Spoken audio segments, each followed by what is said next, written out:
Hello everyone, welcome to my YouTube channel. In this video, we will study about IUGR, intrauterine growth retardation, and in my previous video, I have explained about preterm child in detail. You can also check that video. So without any delay, let's start the video. So IUGR का meaning होता है कि जो child होता है, ठीक है, जो बेबी होता है, जब उसकी जो ग्रोथ होती है वो प्रॉपर नहीं होती, एक प्रॉपर वेट को वो एक्वायर नहीं कर पाता, ठीक है। जब एक प्रॉपर वेट नहीं होता जितना नॉर्मल होना चाहिए चाइल्ड का बर्थ के बाद, जब यूट्रस के अंदर जो चाइल्ड होता है, जो बेबी होता है, उसकी ग्रोथ प्रॉपर नहीं होती, यूट्रस के अंदर एक प्रॉपर जो एवरेज जो नॉर्मल जो वेट होता है उसको एक्वायर नहीं कर पाता, ठीक है, एक नॉर्मल वेट के साथ ग्रो नहीं हो पाता जब बेबी, तो उसको कहते हैं इंट्रायूटेराइन ग्रोथ रिटार्डेशन। सो इसके अंदर जो वेट होता है ये होता है लेस देन 10% देन नॉर्मल। जब चाइल्ड का वेट लेस देन 10% होता है नॉर्मल से, देन इसको कहते हैं इंट्रायूटेराइन ग्रोथ रिटार्डेशन, ठीक है। प्रॉपर वेट को एक्वायर नहीं कर पाता चाइल्ड पे, एक प्रॉपर वेट में उसकी ग्रोथ नहीं होती।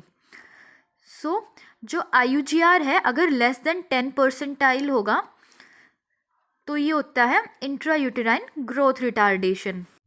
सो 10 to 90% के बीच में अगर जो चाइल्ड है उसका वेट है तो ये नॉर्मल होता है जेस्टेशनल एज के लिए। बट अगर 10 से कम है, 10% से कम है जो वेट, तो उसको कहते हैं स्मॉल फॉर जेस्टेशनल एज। अगर जो वेट होगा चाइल्ड का वो 90% से ज़्यादा होगा तो इसको कहते हैं large for gestational age. So next one is, जो इंट्रायूटेराइन ग्रोथ रिटार्डेशन है ये लेस देन 37 वीक का अगर जो चाइल्ड है, अगर उसका जो वेट है लेस देन 2.3 kg है तो उसको माना जाएगा कि उसकी जो ग्रोथ है वो रिटार्डेड है, ठीक है, वो स्मॉल है जेस्टेशनल एज के लिए, एंड उसको एप्रोप्रिएट माना जाता है जेस्टेशनल एज के लिए अगर जो वेट होगा वो 2.3 to 3.5 kg के बीच होगा, ठीक है। एप्रोप्रिएट जेस्टेशनल एज होती है 10 to 90% के बीच में अगर वेट होता है तो इतना अगर वेट होगा तो वो नॉर्मल होता है। बट अगर मोर देन 3.5 kg होगा तो ये बेबी होते हैं लार्ज होते हैं, ये बेबी लार्ज होते हैं जेस्टेशनल एज के लिए। Next one is 40 week. So 40 week पर अगर जो चाइल्ड का वेट है वो लेस देन 2.5 kg है तो मीन्स जो चाइल्ड है वो स्मॉल है जेस्टेशनल एज के लिए, इंट्रायूटेराइन ग्रोथ रिटार्डेशन से सफ़र कर रहा है चाइल्ड की ग्रोथ है वो प्रॉपर नहीं हुई है, चाइल्ड ने प्रॉपर वेट नहीं पुट ऑन किया है। Next one is appropriate gestational age. 40 week पे मीन्स एक अप्रोप्रिएट वेट होना चाहिए, वो होता है 2.5 to 4 kg के बीच में। बट अगर 4 kg से ज़्यादा हो जाता है तो वो चाइल्ड उनको लार्ज माना जाता है जेस्टेशनल एज के लिए। Next more than 42 week. So more than 42 week पर जो वेट है वो less than 2.7 kg, less than 2.7 kg होगा, 2.7 kg से कम होगा तो ये जो चाइल्ड इनको कंसीडर किया जाता है कि ये स्मॉल है जेस्टेशनल एज के लिए। So and more than 42 week पर 2.7 to 4.2 kg जो वेट होता है ये एवरेज होता है, इसको नॉर्मल कंसीडर किया जाता है, ये अप्रोप्रिएट होता है, ठीक है। बट अगर मोर देन 4.2 kg है तो इनको लार्ज माना जाता है, ठीक है, लार्ज फॉर जेस्टेशनल एज माना जाता है। Next we will study about intrauterine growth retardation है, इसको मेनली 2 टाइप्स में डिवाइड किया गया है। First one is mall nourished IUGR। So जो माल नरिश्ड IUGR होते हैं, and second one is hypoplastic IUGR।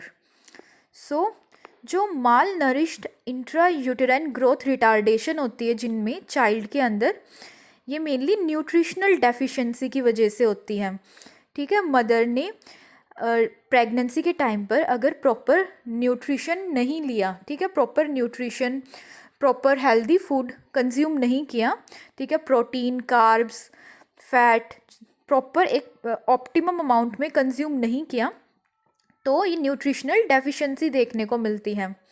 And ये मेनली लेट प्रेगनेंसी के टाइम पर ये जो माल नरिश्ड IUGR होता है ये देखने को मिलता है, मेनली थर्ड ट्राइमेस्टर में। एंड ये जो माल नरिश्ड IUGR है इसका जो मोस्ट कॉमन कॉज होता है ये माल न्यूट्रिशन होता है, जैसे कि मैंने बताया कि प्रॉपर न्यूट्रिशन नहीं लिया, प्रॉपर न्यूट्रिशन रिच डाइट नहीं ली अगर। एंड सेकंड कॉज होता है माल नरिश्ड IUGR का स्मोकिंग। अगर मदर स्मोकिंग करती है, अल्कोहल कंज्यूम करती है प्रेगनेंसी के टाइम पर, तो भी इंट्रायूटेराइन ग्रोथ रिटार्डेशन देखने को मिल सकता है। तो इसकी वजह से भी चाइल्ड की ग्रोथ अफेक्ट हो सकती है, उसकी डेवलपमेंट प्रॉपर नहीं होगी। ठीक है, एक प्रॉपर वेट जो चाइल्ड का होना चाहिए वो नहीं हो पाएगा। नेक्स्ट टाइप है हाइपोप्लास्टिक IUGR। सो जो हाइपोप्लास्टिक IUGR होता है it is due to chromosomal abnormality. ये क्रोमोसोमल एबनॉर्मेलिटी की वजह से होता है। ये लेस कॉमन होता है, मेनली ये 20% चांसेस होते हैं इसके। एंड ये अर्ली प्रेगनेंसी में देखने को मिलता है। मोस्ट कॉमन ये फर्स्ट ट्राइमेस्टर में देखने को मिलता है। Next we will study about management. So कैसे मैनेज कर सकते हैं इंट्रायूटेराइन ग्रोथ रिटार्डेशन को। So according to age and weight management होगा। सो जो नॉर्मल वेट होता है चाइल्ड का वो होना चाहिए 2.5 kg से ज़्यादा होना चाहिए, तो वो वेट नॉर्मल कंसीडर किया जाता है। सो अगर जो वेट है वो 2 to 2.5 kg के बीच है, 2.5 kg से ज़्यादा नहीं है, ये 2 to 2.5 kg के बीच है। And 34 to 36 week and 34 to 36 week पे जो चाइल्ड है उसका बर्थ हुआ है, तो इसमें फर्स्ट लेवल ट्रीटमेंट प्रोवाइड किया जाता है। इसमें प्रॉपर ब्रेस्ट फीडिंग प्रोवाइड की जाती है चाइल्ड को। ठीक है, KMC प्रोवाइड की जाती है, कैंगारू मदर केयर। सो इसके अंदर 6 मंथ के लिए proper regularly breast feeding provide करनी होती है चाइल्ड को। ठीक है, एंड KMC होता है इसके अंदर, proper skin to skin contact provide होना चाहिए चाइल्ड एंड मदर के बीच में। ठीक है, प्रॉपर ब्रेस्ट फीडिंग प्रोवाइड करनी है, प्रॉपर न्यूट्रिशन प्रोवाइड करना है, तो ताकि जो एक चाइल्ड है वो प्रॉपर वेट गेन कर सके एंड उसकी ग्रोथ एंड डेवलपमेंट अच्छे से हो सके। Next one is if weight is between 1.5 to 2 kg। अगर चाइल्ड का जो वेट है वो 1.5 से लेकर 2 kg के बीच में है एंड जो चाइल्ड का जो बर्थ है वो 32 से 34 वीक के बीच में हुआ है। सो नॉर्मल जो टर्म प्रेगनेंसी होती है वो होती है 37 वीक पर। अगर 37 वीक से पहले चाइल्ड का बर्थ होता है तो उनको प्री टर्म माना जाता है। तो जो वेट अगर 1.5 to 2 kg के बीच में एंड 32 से 34 वीक के बीच में चाइल्ड का बर्थ हुआ है, तो इसमें सेकेंड लाइन ट्रीटमेंट देना होता है। सो इसके अंदर ऑक्सीजन थेरेपी प्रोवाइड करनी होती है चाइल्ड को proper. And next if CPR की नीड फील होती है तो इसमें CPR भी प्रोवाइड किया जा सकता है, cardiopulmonary resuscitation. Next one is radiant warmer या इंक्यूबेटर का यूज़ किया जा सकता है चाइल्ड को प्रॉपर वार्मथ प्रोवाइड करने के लिए, ताकि जो चाइल्ड है उसका जो टेम्परेचर है वो लॉस ना हो, हीट का लॉस ना हो बॉडी से। Next one is give lung surfactant. So lung surfactant provide किए जा सकते हैं चाइल्ड को। जो लंग सर्फेक्टेंट होते हैं ये एल्वियोलाई होती है जो उनको कोलैप्स होने से बचाते हैं। ठीक है, लंग्स को प्रॉपर मैच्योर करने में ये हेल्पफुल होते हैं ताकि प्रॉपर गैसेस का एक्सचेंज हो सके। Next one is if weight less than 1.5 kg या जो लेस देन 32 वीक पर चाइल्ड का बर्थ हुआ है, सो इसके अंदर थर्ड लाइन ट्रीटमेंट प्रोवाइड किया जाएगा।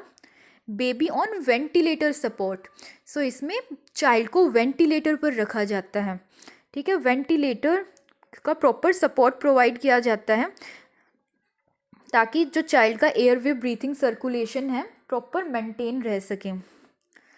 नेक्स्ट वन इज़ NICU के अंदर, NICU होता है नियोनेटल इंटेंसिव केयर यूनिट। सो इसमें रखा जाता है चाइल्ड को मेनली, एंड CPAP का यूज़ किया जाता है इसमें। सो जो CPAP है ये कंटिन्यूस एयरवे पॉजिटिव प्रेशर को मेंटेन करती है, ठीक है। ये NICU में अवेलेबल होती है, नियोनेटल इंटेंसिव केयर यूनिट के अंदर, ताकि एयरवे ब्रीथिंग सर्कुलेशन को प्रॉपर मेंटेन किया जा सके। नेक्स्ट, चाइल्ड का प्रॉपर एयरवे होता है उसको मेंटेन किया जाता है, एंड एयरवे मेंटेन करने के लिए एंड इसके अंदर चाइल्ड को स्नीफिंग पोजीशन प्रोवाइड की जाती है। सो जो स्नीफिंग पोजीशन होती है ये स्लाइटली हेड एलिवेटेड पोजीशन होती है। इसके अंदर जो टावल होता है उसको रोल करके जो चाइल्ड का जो शोल्डर होता है उसके नीचे रखा जाता है, ठीक है। इसको कहते हैं स्नीफिंग पोजीशन। एंड सेकंड, इसमें ऑटो थेरेपी प्रोवाइड की जाती है, चाइल्ड को प्रॉपर ऑक्सीजन थेरेपी प्रोवाइड की जाती है। Next one is to maintain temperature. Next, temperature maintain करना होता है, जो चाइल्ड होता है उसको इमीडिएट ड्राई एंड रैप करना होता है वार्म टॉवल के अंदर। सो ये चाइल्ड को प्रॉपर वार्मथ प्रोवाइड करने में हेल्प करेगा एंड चाइल्ड की बॉडी से जो हीट का जो लॉस होगा उसको प्रिवेंट करेगा। Next one is give nutrition. So child को प्रॉपर न्यूट्रिशन प्रोवाइड करना होता है। सो न्यूट्रिशन प्रोवाइड करने से पहले गैग रिफ्लेक्स चेक करना होता है। सो जो गैग रिफ्लेक्स होता है ये फेरेंजियल रिफ्लेक्स होता है। सो जो माउथ है, माउथ का जो बैक वाला पोर्शन होता है, इसमें जो फेरेंजियल वॉल होती है उसको टच करके इसको पता लगाया जाता है कि रिफ्लेक्स प्रेजेंट है या नहीं। अगर गैग रिफ्लेक्स प्रेजेंट होगा तो ही फीडिंग फार्मूला प्रोवाइड करना है या ब्रेस्ट फीडिंग प्रोवाइड करनी है चाइल्ड को। अगर गैग रिफ्लेक्स एब्सेंट होगा तो फीडिंग करवानी है बाय NG या OG ट्यूब। सो जो NG ट्यूब होती है ये नेजोगैस्ट्रिक ट्यूब होती है एंड OG ट्यूब होती है ओरोगैस्ट्रिक ट्यूब, ठीक है। सो रिफ्लेक्स प्रेजेंट होगा तभी फीडिंग करवानी है, अगर नहीं होगा तो फीडिंग नहीं करवानी। So guys, in our next video we will study about neonatal jaundice in detail, and that's it for today. I hope you understood the topic and thank you for watching my video. And if you really liked my video, then don't forget to like and subscribe to my channel, and also hit the bell icon to get notification of my next video.